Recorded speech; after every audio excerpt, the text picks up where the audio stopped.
नमस्कार दोस्तों, स्वागत है आपका अपना यूट्यूब चैनल टुडे एग्जाम पर। दोस्तों जैसा कि आज है आपका 19 जून 2023 और आज भी एमटीएस का एग्जाम था। सेकेंड शिफ्ट की भी एग्जाम समाप्त हो गई है। सेकेंड शिफ्ट की एग्जाम में जीके जीएस और इंग्लिश के सेक्शन से जो भी वर्ड पूछे गए सभी को एक ही साथ एक ही वीडियो में लेकर के आ गया हूँ। दोस्तों जैसा कि आप जानते हैं मैं 100% ओरिजिनल प्रश्नों के साथ साथ आपको इंपॉर्टेंट एक्स्ट्रा फैक्ट भी दूंगा जो आने वाले सभी एग्जाम्स के लिए आपके लिए इंपॉर्टेंट रहने वाली है। तो चलिए दोस्तों शुरू कर लेते हैं आज का ये वीडियो। देखिए सेकेंड शिफ्ट में क्या क्या क्वेश्चन पूछा गया था, तो जिनका भी एग्जाम बाकी है सभी फैक्ट को ध्यान से सुनेंगे।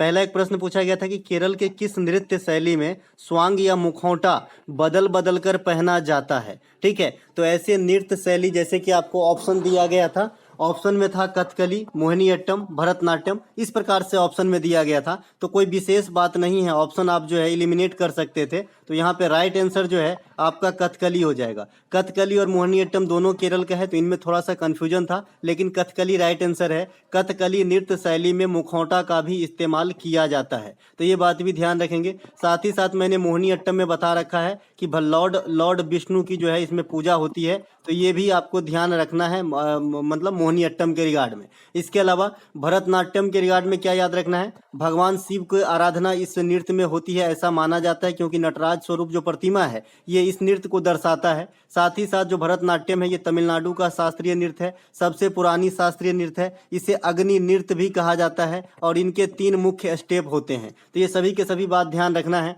इसके अलावा थांगटा नृत्य के बारे में मैंने बता रखा है, ये मणिपुर का मार्शल आर्ट फॉर्म है, तो इसे भी ध्यान रखेंगे। ये मार्शल आर्ट जैसे होती है मणिपुर में थांगटा, है ना। कलारीपट्टू भी मैंने बताया है जो साउथ के मार्शल आर्ट के फॉर्म है, तो ये बात भी ध्यान रखना है।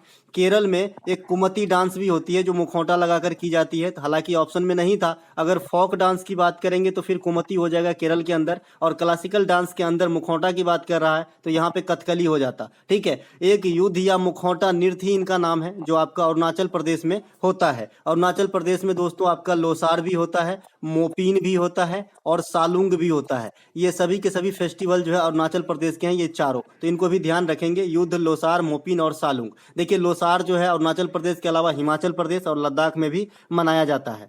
ब्लैक पैगोडा किस मंदिर को कहा जाता है बता रखा है मैंने, तो ब्लैक पैगोडा जो है ये कोणार्क के सूर्य मंदिर को कहा जाता है जो ओडिशा के अंदर स्थित है। पालीताना का जैन मंदिर, आने वाले जिनको भी एग्जाम देना है टीसीएस की ध्यान रखें, पालीताना का जैन मंदिर ये गुजरात में है। माउंट आबू में भी एक जो है जैन मंदिर है, तो ये किसके है, राजस्थान में है, तो ये किसके हैं, जैन मंदिर है। तो ये बात भी ध्यान रखना है, माउंट आबू कहाँ पे है, राजस्थान में, जहाँ पे एक जैन मंदिर है ना, तो ये बात भी ध्यान रखना है। इसके अलावा मोढेरा का सूर्य मंदिर ये भी गुजरात के अंदर स्थित है ना। मोढेरा से करंट सेक्शन से क्वेश्चन बना है कि इंडिया का 24x7 संचालित सौर ऊर्जा से कौन सा ग्राम है, तो ये भी आपका मोढेरा ही है। यहाँ पे सोलर सिस्टम से सब चीज चलती है ना। ये भारत का पहला गांव बना ऐसा, है ना। इसके अलावा खजुराहो का मंदिर ये कहाँ पे है, मध्य प्रदेश में, कौन बनवाया था, चंदेल शासकों ने बनवाया था, तो ये बात भी ध्यान रखना है। खजुराहो के मंदिर के अंदर है ना कंदरिया महादेव का मंदिर है, तो इसे भी ध्यान रखना है। महादेव से स्पष्ट है कि ये भोलेनाथ की पूजा होती होगी। इसके अलावा सांची का स्तूप ये भी मध्य प्रदेश में है। सांची का स्तूप किसने बनवाया था, तो मौर्य सम्राट अशोका ने बनवाया था, तो ये बात भी आपको ध्यान रखना है। इसके अलावा तंजौर के बृहदेश्वर मंदिर जिसे राजराजेश्वर मंदिर कहा जाता है, ये चोल शासक राजराज प्रथम ने बनवाया था जो तमिलनाडु में स्थित है ना। तो ये सब बात आपको ध्यान रखना है ना। इसके अलावा कुछ और मंदिर है जैसे विष्णुपद मंदिर, ये कहाँ पे है, गया के अंदर है, बिहार में। यहाँ पे पिंडदान कराने लोग जाते हैं जो जिनके पितृ मर गए रहते हैं। इनके अलावा ये विरूपाक्ष मंदिर ये कहाँ पे है, तो ये हम्पी के अंदर कर्नाटक में स्थित है। इसके अलावा श्वेत रंग कितने रंगों का मिश्रण होता है, आज से नहीं ग्रुप डी से बताता है इस चीज को, और मैंने प्रिज्म के सहारे इसकी जो है इमेज ड्रॉ करके भी बताया है। श्वेत रंग जो है ये 7 रंगों का मिश्रण होता है। जब आप एक प्रिज्म कांच का बना होता है, त्रिकोण होता है, त्रिभुज जैसा होता है, इनसे जब आप सनलाइट को पास करेंगे तो ये 7 भागों में बंट जाते हैं, जिसमें सबसे ऊपर रेड रहते हैं और सबसे नीचे वॉयलेट रहता है। मैंने ये बताया था कि जो जितना ऊपर रहेगा उसकी तरंग दैर्घ्य उतनी ज्यादा होती है, और जो जितना नीचा रहता है उसका तरंग दैर्घ्य उतना कम रहता है।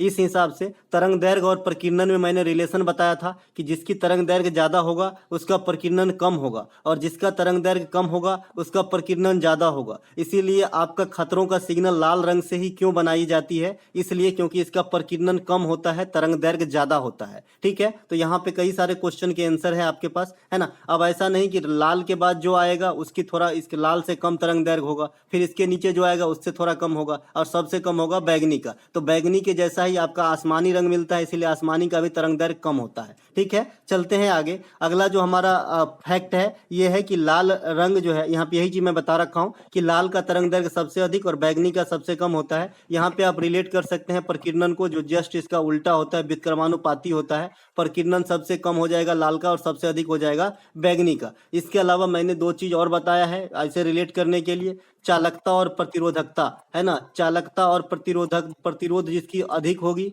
चालकता कम होगी, यानी ये बढ़ेगा तो ये घटेगा, ये बढ़ेगा तो ये घटेगा। ठीक है, यानी चालकता जिसकी ज्यादा होगी उसकी प्रतिरोध कम होगी। इसीलिए आपका चांदी की चालकता सबसे ज्यादा होता है सभी मेटल में, है ना, इसीलिए चांदी की प्रतिरोध सबसे कम होती है। ठीक है, इसके अलावा आयतन और घनत्व के बारे में भी मैंने रिलेशन बताया है। आयतन और घनत्व, आयतन अधिक होगा तो घनत्व कम होगा, ये अगर अधिक हो रहा है तो ये कम हो रहा है, ये अगर कम हो रहा है तो ये अधिक हो रहा है। ठीक है, तो इस प्रकार से आप ध्यान रखेंगे। यहाँ से एक क्वेश्चन बनती है कि जो आपका जल है, जो आपका वाटर है, इसका सबसे ज्यादा घनत्व कहाँ पे होता है, तो 4 डिग्री सेल्सियस टेम्परेचर पे जल का अगर जो घनत्व है ये सबसे अधिक होता है। मीन सबसे कम आयतन 4 डिग्री सी पे ही होगा जल का। ठीक है, और जल से सीजीएल में एक बार क्वेश्चन आया कि क्या होता है जब जल को गर्म किया जाता है। नीचे 4 कथन दिए गए थे, आयतन बढ़ता है पहले, फिर लिखा था पहले घटता है फिर बढ़ता है, तो दूसरा ऑप्शन सबसे सटीक है। आयतन पहले घटता है जल का 0 से 4 डिग्री तक, उसके बाद जैसे ही 4 डिग्री से ज्यादा टेम्परेचर होती है जल का आयतन बढ़ने लगता है, यानी खौलने लगता है। आप जल को डालेंगे कंटेनर में और गर्म करेंगे तो देखेंगे पहले नीचे की तरफ सिकुड़ रहा है, जैसे ही उसको टेम्परेचर खौलने तक मिलती है तब जो है वो फैलने लगता है। तो इससे भी आप अंदाजा लगा सकते हैं आयतन और घनत्व भी एक दूसरे के व्युत्क्रमानुपाती होते हैं। इसके अलावा एक प्रश्न पूछा गया जो मैंने कल ही जिक्र किया कि क्वेश्चन क्यों बन जाते हैं एग्जाम के अंदर, तो कुछ ना कुछ कारण होता है भाई, तभी क्वेश्चन बनती है। ठीक है, इंडिया पहली बार ओलंपिक में कब भाग लिया था, परसों, यानी इससे पहले जब एग्जाम हुआ था तब पूछा था कि 1900 का ओलंपिक कहाँ हुआ था। तभी मैंने बताया था कि क्यों पूछा ये, तो ये इसलिए पूछा क्योंकि 1900 ईस्वी में भारत जो है भाग लेना स्टार्ट किया था ओलंपिक के अंदर। ठीक है, तो आज दूसरे लैंग्वेज में पूछा तो हमारा कहा गया एक भी फैक्ट आपको एग्जाम के अंदर पॉइंट टू पॉइंट आने की जो मैं बात कहता हूँ ये कोई जो है हवा में नहीं है, सीधे सीधे आती है जी, है ना। तो 1900 ईस्वी में जो है इंडिया पहली बार भाग लिया था, और ये 1900 का जो ओलंपिक हुआ था ये कहाँ पे हुआ था, तो पेरिस के अंदर हुआ था। और इत्तेफाक से मैंने ये भी बताया कि 2024 में जो आपका ग्रीष्मकालीन ओलंपिक होगा ये भी आपका पेरिस के अंदर ही कराए जाएंगे, ये भी फिक्स है ना। तो इसे भी ध्यान रखेंगे करंट सेक्शन से, है ना। ओलंपिक की शुरुआत 1896 से एथेंस ग्रीक से हुआ था और भारत भाग लेना स्टार्ट किया था 1900 में। लेकिन 1900 में भारत का एक पूरा फौजी यानी पूरा दल नहीं गया था, पूरा ट्रू मतलब क्रू नहीं गए थे, है ना, कुछ ही लोग गए थे। ठीक है, इसके अलावा कॉमनवेल्थ गेम की शुरुआत 1930 ईस्वी में हैमिल्टन कनाडा से होती है। उसी प्रकार से भारत यहाँ भी भाग लेना सेकेंड कॉमनवेल्थ गेम से स्टार्ट करते हैं 1934 जो लंदन में हुआ था, जो मैंने कल या परसों के प्रैक्टिस सेट के दौरान कराया है, आने वाले एग्जाम्स के लिए महत्वपूर्ण रहेगा। पिछला कॉमनवेल्थ गेम की बात कर ले तो 2022 बर्मिंघम इंग्लैंड के अंदर हुआ है, जहाँ पे भारत को 61 पदक मिला है। इन 61 पदक में 22 गोल्ड है, 16 रजत है और 23 जो है आपका ब्रांज है। व्यक्तिगत रूप से सबसे अधिक इस ओलंपिक यानी 2022 वाले बर्मिंघम ओलंपिक कॉमनवेल्थ में सबसे अधिक जो है टेबल टेनिस स्टार शरद कमल ने 4 पदक जीता है, जिसी कारण इनको जो है 2022 वाला मेजर ध्यानचंद पुरस्कार भी दिया गया है शरद कमल को। ठीक है, इसके अलावा अगर आपसे पूछे कि बर्मिंघम इंग्लैंड में जो कॉमनवेल्थ गेम हुआ था इसमें किस खेल के अंदर भारत को सबसे अधिक प्राप्त हुआ, तो कुश्ती के अंदर भारत को 12 पदक मिले, वहीं पे वेट लिफ्टिंग के अंदर भारत को 10 पदक मिले। इन दोनों खेल में सर्वाधिक पदक जो है गेन किया भारत ने। ठीक है, इसके अलावा एशियाई खेल की नंबर आती है। एशियाई खेल 1951 में स्टार्टिंग वाला जो शुरुआती सेशन था इसकी ही स्टार्टिंग नई दिल्ली से हुई, दिल्ली से हुई थी, नई दिल्ली कहना सही नहीं रहेगा, दिल्ली से हुई थी। दूसरी बार भी मेजबानी करते हैं भारत एशियाई खेल का 1982 में। ठीक है, इसके अलावा जो पिछला एशियाई खेल हुआ था 2018 में, ये आपका हुआ था इंडोनेशिया के अंदर, है ना, और 22 वाला डिले पीरियड में चल रहा है। राष्ट्रमंडल खेल जो है ये भारत में एक ही बार हुआ है 2010 दिल्ली में। तो ये सभी बात आपको जरूर ध्यान रखना है। एक बार राष्ट्रमंडल खेल हुआ है, 2 बार एशियाई खेल हुआ है, ओलंपिक एको बार नहीं हुआ। क्रिकेट जो है अभी फिर से करंट वाला पूर्णतः मेजबानी 2023 में भारत को मिला है आईसीसी वर्ल्ड कप का, तो ये बात भी ध्यान रखेंगे। इसके अलावा 5वां खेलो इंडिया यूथ गेम का आयोजन फरवरी 2023 में संपन्न हुआ है। तो ये आपका जो है मध्य प्रदेश के 8 शहरों में कराए गए थे, तो ये बात भी ध्यान रखना है। पहला खेलो इंडिया यूथ गेम 2018 में हुआ था नई दिल्ली में। अभी खेलो इंडिया यूनिवर्सिटी गेम चल रही है, इसके ऊपर भी मैं एक लेक्चर ले आऊंगा क्योंकि यहाँ से भी क्वेश्चन बनेंगे। इसके अलावा आधुनिक भारत के जनक किसे कहा जाता है ये भी बता रखा हूँ, है ना। अच्छा, एक चीज और यहाँ पे सुन लीजिए, जिनका फेज 11 का एग्जाम है ना। 36वें राष्ट्रीय खेल जो हुआ था ये आपका गुजरात के अंदर हुआ था, और यहाँ की जो विजेता है ये पूछे जाएंगे आपको। तो सर्वश्रेष्ठ टीम जो है यहाँ पे विजेता बना था सबसे अधिक गोल्ड जीतने के कारण। जो 36वें राष्ट्रीय खेल गुजरात में हुए थे, इनके शुभंकर का नाम सावज था, जिसका अर्थ होता है शेर का बच्चा। ठीक है, 37वें राष्ट्रीय खेल भी इसी साल होना है 2023 में। ये तो 2022 में हुए थे 36वें, 37वें होगा 2023 में। तो 2023 में जो 37वें राष्ट्रीय खेल होगा ये आपका गोवा के अंदर होगा। ठीक है, इसके अलावा आधुनिक भारत का जनक किसे कहा जाता है, राजा राम मोहन राय को पीडीएफ में मिलेगा। राजा राम मोहन राय 1828 ईस्वी में कलकत्ता में ब्रह्म समाज की स्थापना किए थे। राजा राम मोहन राय 1815 में आत्मीय सभा से भी जुड़े रहे थे। राजा राम मोहन राय के प्रयास से 1829 ईस्वी में विलियम बेंटिक के द्वारा सती प्रथा को समाप्त किया गया, जो सबसे इंपॉर्टेंट कामों में है विलियम बेंटिक का। इसके अलावा राजा राम मोहन राय को आधुनिक भारत का पिता, आधुनिक भारत का जनक, आधुनिक भारत का अग्रदूत कहा जाता है। संवाद कौमुदी नामक पत्रिका का संपादन जो है राजा राम मोहन राय ने ही किया था, तो ये बात भी आपको ध्यान रखना होगा। इसके अलावा अगला प्रश्न हमारा, तराइन की दूसरी लड़ाई कब हुई थी। देखिए, तराइन की दूसरी लड़ाई, तराइन की पहली लड़ाई, बक्सर की लड़ाई, पलासी की लड़ाई, पानीपत की तीनों लड़ाई, इसके अलावा सोमनाथ पे हमला 1025, ये सभी के सभी मैंने कॉमन वे में आपको याद करा दिया है। आगे का काम थोड़ा बहुत ध्यान रखना आपका भी बनता है। तो तराइन की दूसरी लड़ाई जो है ये 1192 में हुआ था, पीडीएफ में मिलेगा। तराइन की प्रथम लड़ाई 1191 में मोहम्मद गोरी और पृथ्वीराज चौहान तृतीय के बीच में हुआ था। इसमें पृथ्वीराज चौहान तृतीय साहब की विजय हो गई थी। तराइन की दूसरी लड़ाई 1192 में अगले ही साल होती है, इसमें मोहम्मद गोरी की विजय हो गई थी। कैरेक्टर सेम थे, पृथ्वीराज चौहान तृतीय साहब ही थे। इसके अलावा तालीकोटा का युद्ध 1565 में फर्स्ट शिफ्ट में आया था। ये विजयनगर साम्राज्य की पतन यहीं से स्टार्टिंग होती है। इसके अलावा 1526 में पानीपत की प्रथम लड़ाई इब्राहिम लोदी और बाबर के बीच, बाबर विजय हो गए थे। इसके अलावा पानीपत की दूसरी लड़ाई अकबर और हेमू के बीच 1556 में अकबर विजय हो गए थे। ठीक है, पानीपत की तृतीय लड़ाई अहमद शाह अब्दाली और मराठों के बीच 1761 में, इसमें जो है अहमद शाह विजय हो गए थे। तो ये तीनों याद भी रखेंगे। इसके अलावा बाबर की जो 3-4 गो युद्ध है ये भी आपको ध्यान रखना है। खानवा का युद्ध 1527 में, है ना।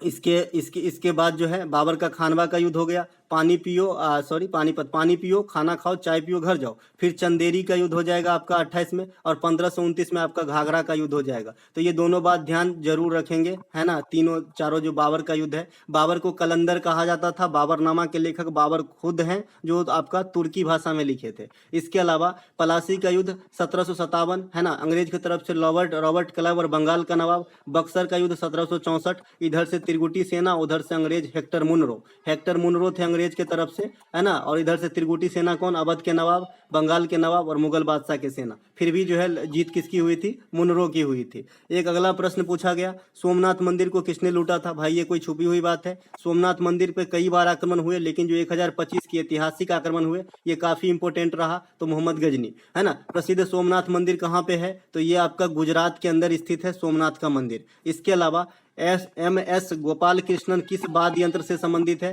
तो ये वायलिन प्ले करते थे, है ना। एन चंद्रशेखर, एन मुरलीधरन प्रमुख वायलिन वादक हैं। और जो आपके छोटे मोटे किताब जैसे लुसेंट वगैरह में है वो यहाँ पे मैं समावेश नहीं कर रहा हूँ, क्योंकि पहले भी आपको याद करा चुका हूँ। ठीक है, इसके अलावा उस्ताद अमजद अली खान, इसके अलावा जरीन शर्मा, उस्ताद अली अकबर खान, अलाउद्दीन खान, ये सभी के सभी जो हैं सरोद के प्लेयर हैं। पंडित रविशंकर वगैरह, निखिल बनर्जी, ये सब सितार के प्लेयर हैं। तो ये सब भी आपको ध्यान रखना है। इसके अलावा एक क्वेश्चन आपसे पूछा गया है कि देश में संघ का कार्यकारी अध्यक्ष कौन होता है। देखिए, इसमें अगर लैंग्वेज में थोड़ा सा भी वास्तविक शब्द का इस्तेमाल किया होगा कि भाई देश में जो कार्यपालिका है इसके वास्तविक प्रधान कौन होते हैं, तो प्रधानमंत्री आंसर हो जाएगा। लेकिन खाली संघ के प्रधान लिखे होंगे तब फिर राष्ट्रपति हो जाएंगे, प्रेसिडेंट हो जाएंगे। तो डिपेंड करता है कि इसके लैंग्वेज में कितनी गहराई थी, क्योंकि आप जानते हैं कि देश में कार्यपालिका का प्रधान जो है प्रेसिडेंट होते हैं, और राज्य के अंदर कार्यपालिका का प्रधान आपका कौन होता है,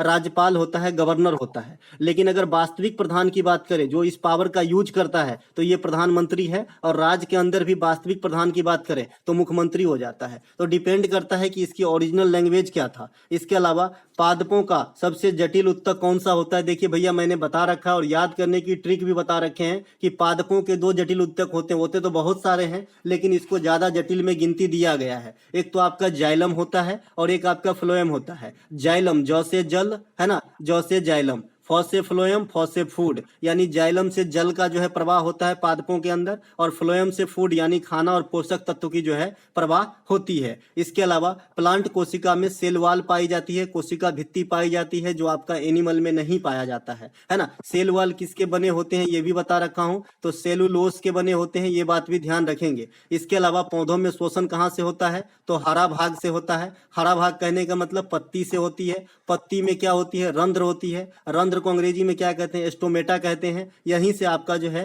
पेड़ पौधों में शोषण का कार्य होता है। शोषण में पेड़ पौधे जो है ना, शोषण जो है दिन और रात दोनों समय करती है। तो रात के समय ऑक्सीजन लेना स्टार्ट कर देता है पेड़ पौधे, इसीलिए रात के समय पेड़ पौधे के नीचे नहीं सोना चाहिए, क्योंकि रात के समय एनिमल के जैसे ही शोषण ट्रीट करते हैं पेड़ पौधे भी, ऑक्सीजन लेके कार्बन डाइऑक्साइड ही छोड़ते हैं। इसके अलावा प्रकाश संश्लेषण की जो घटना है, जो फोटोसिंथेसिस है, ये आपके दिन के समय नहीं हो सकता, क्योंकि प्रकाश संश्लेषण के लिए सूर्य की प्रकाश, जल, कार्बन डाइऑक्साइड और क्लोरोफिल का होना अनिवार्य है। तो रात के समय जब सूर्य भगवान नहीं रहेंगे तो प्रकाश संश्लेषण की घटना भी नहीं होगी, है ना। तो ये बात भी ध्यान रखेंगे, है ना। इसके अलावा मानव विकास रिपोर्ट 2021-2022 के अनुसार, यानी कहने का मतलब है कि 2021-2022 में भारत के किस पड़ोसी देश नेवर का जो है सबसे अच्छा प्रदर्शन रहा था मानव विकास HDI में। तो HDI रैंकिंग में अगर उस साल की बात करें तो भारत को 132वां स्थान मिला था, है ना। भूटान को 127वां स्थान मिला था। बांग्लादेश को अभी मुझे स्मरण नहीं आ रहा है, लेकिन ये 100 से नीचे वाला है बांग्लादेश, मान लीजिए 90 वाला है।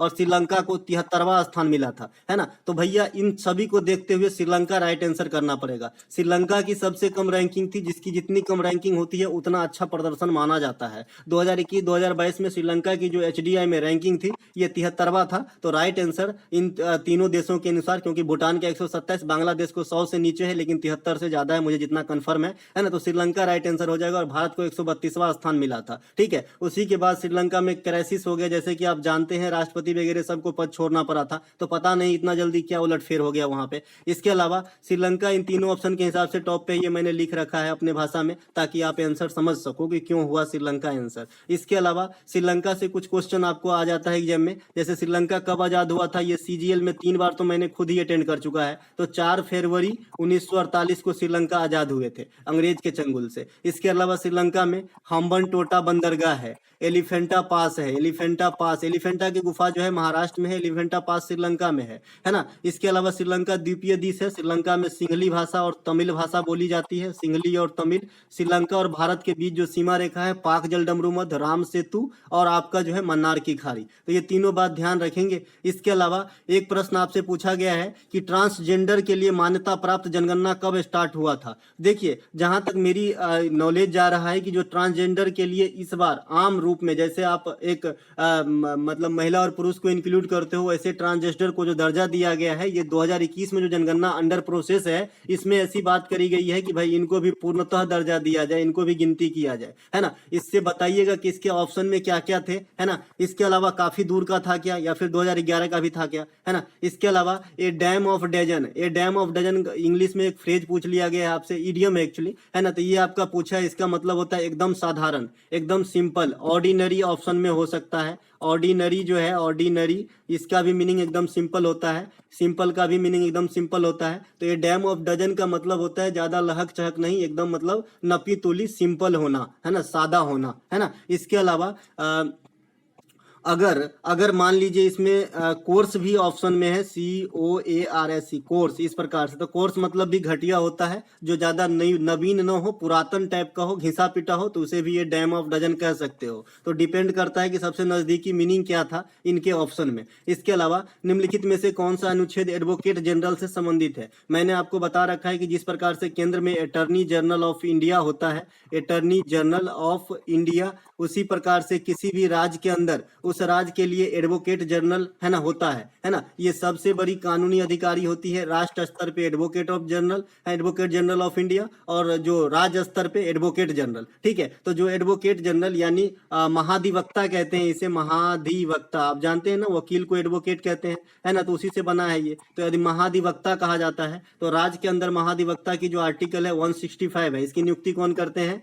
तो गवर्नर ही करते हैं, यानी उस राज्य के राज्यपाल करते हैं, ठीक है। भारत की जो महान्यवादी होती है यानी अटर्नी जनरल ऑफ इंडिया, इसकी नियुक्ति प्रेसिडेंट साहब करते हैं आर्टिकल 76 के थ्रू करके, है ना। इसके अलावा अनुच्छेद 280 वित्त आयोग से जो है संबंधित है, अभी 15वीं वित्त आयोग चल रही है जिसकी अध्यक्ष NK सिंह है ना। अनुच्छेद 148 नियंत्रक एवं महालेखा परीक्षक से संबंधित है, जो वर्तमान में गिरीश चंद्र मुर्मू देश के 14वें नियंत्रक एवं महालेखा परीक्षक है, ठीक है, जो लोक लेखा की जो है कार्यभार अपने हाथ रखती है, हिसाब किताब, है ना। इसके अलावा समुद्र की औसत लवणता कितनी होती है, तो भाई 1000 ग्राम समुद्री वाटर अगर आप लेंगे तो इससे 35 ग्राम नमक मिल जाएगा। तो आप समझ सकते हैं कि भाई 1/3 तो मतलब बहुत ज्यादा नमक है। अगर मैं 10 लीटर वाटर ले लूं तो लगभग जो है 10 जो है आपका जो है 350 ग्राम यानी 1 पाव से ज्यादा नमक मिल जाएगा, यानी एक बाल्टी में आधा किलो नमक हमें आराम से मिल सकती है। तो इस प्रकार से समुद्री जल की लवणता जो है दर्शाया गया है, 35 ग्राम पर 1000 ग्राम होता है। इसके अलावा